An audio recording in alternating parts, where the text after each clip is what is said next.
Сәлем, балақай, сен ұйықтауға дайындалып жатсың ба?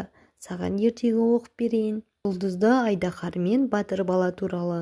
Баяғыда аспан мен жердің шекарасында орналасқан бір шалғай елде айдаһарлар мен адамдар бейбіт өмір сүріп жатқан екен. Бұл елде бір ерекше айдаһар өмір сүріпті. Оның аты Жұлдызша екен. Ол басқа айдаһарлардай от шашпайды екен. Керісінше, түнгі аспандағы жұлдыздарды жинап, түнде жарық шашатын сиқырлы қанаттарымен бәрін ұйықтатады екен. Жұлдызша жердегі балалардың армандарын тыңдап, армандары жұлдызға айналғанда, оларды аспанға апарып іліп қоятын. Осылайша, әрбір жұлдыз бір баланың арманы болған екен. Бір күні шағын ауылда Еркем деген батыл әрі мейірімді бала өмір сүрді. Ол түн сайын аспанға қарап, бір арманы орындалса екен деп тілейтін. Мен бір күні айдаһармен дос болғым келеді, дейтін ол. Бұл тілекті жұлдызша аспанда жүріп естіп қойды. Түндердің бірінде ол аспаннан түсіп, Еркемнің терезесіне келді. «Сәлем, Еркем, сен мені шақырдың ба?» деді жұлдызша жұмсақ дауысымен. Сен расымен барсың ба? Деп таңғалды Еркем. Мен тек жүрегі таза, арманы шынайы балаларға келемін, деді айдаһар. Сол түні Еркем мен жұлдызша бірге аспанға көтерілді. Олар бұлттардың арасынан сырғанап, басқа армандарды көрді. Бір бала ұшқыш болуды армандады, екінші бала кітап жазуды қалады, ал кішкентай қыз анасына саулық тіледі. Жұлдызша ол армандарды жұлдызға айналдырып аспанға ілді. Бірақ кенет қара түнек бұлттар келіп, армандар жойылып бара жатты.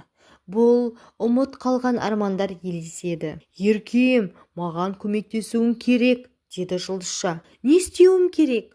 Сен адамдарға армандауды, сенуді үйретуің керек. Жүрекпен айтылған әр тілек бұлттарды сейілтеді. Еркем ауылына оралып, достармен бірге армандаудың қаншалықты маңызды екенін айтты. Балалар бірге сурет салып, ертегі жазып, жұлдыздарға тілектер айтты. Түнде аспандағы бұлттар сейілді, жұлдыздар қайта жарқырады.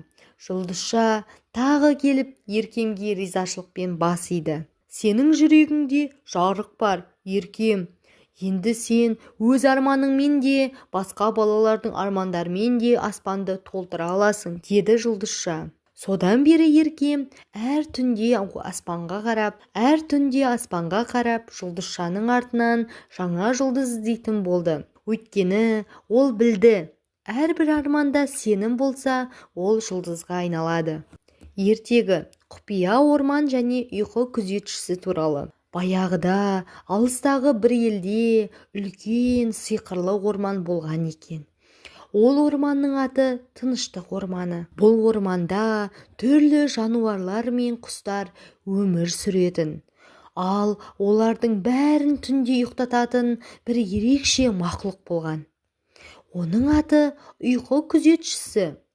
Ұйқы күзетшісі кішкентай, жұмсақ жүнді, қанаттары жарқыраған тіршілік иесі еді.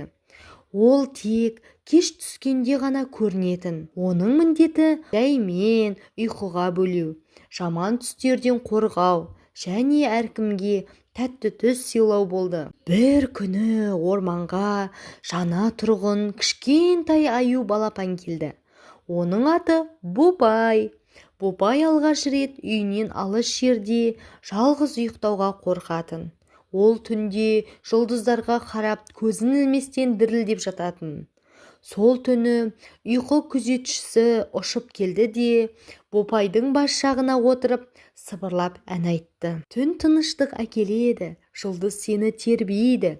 Көңіліңде қорқыныш болса, мен оны желмен алып кетем. Бопай таңырқап көзін жұмды. Кенет ол өзін бұлттардың үстінде жұмсақ төсекте жатқандай сезінді. Қасында достары қоян, түлкі, тіпті ұйқыға кеткен емен ағашы да бар еді. Олар бірге аспанда ұшып, түрлі түсті армандарды аралап жүрді. Келесі күні таңертең Бопай оянғанда өзінің тәтті ұйықтап шыққанына таңғалды. Ол алғаш рет түннен қорықпағанын сезді. Кеш түсе бастағанда Бопай басқа жануарларға ұйқы күзетшісі туралы айтып берді. Бірақ ол бәрімізге келеді, бірақ тек жүрегі таза балалары ғана оны көре алады, деді. Содан бері Бопай ешқашан түннен қорықпады. Күнде жатарда жұлдыздарға қарап, достық пен тыныштық туралы армандайтын. Ал ұйқы күзетшісі әр кеште оның қасына үнсіз келіп тәтті түстер сыйлайтын.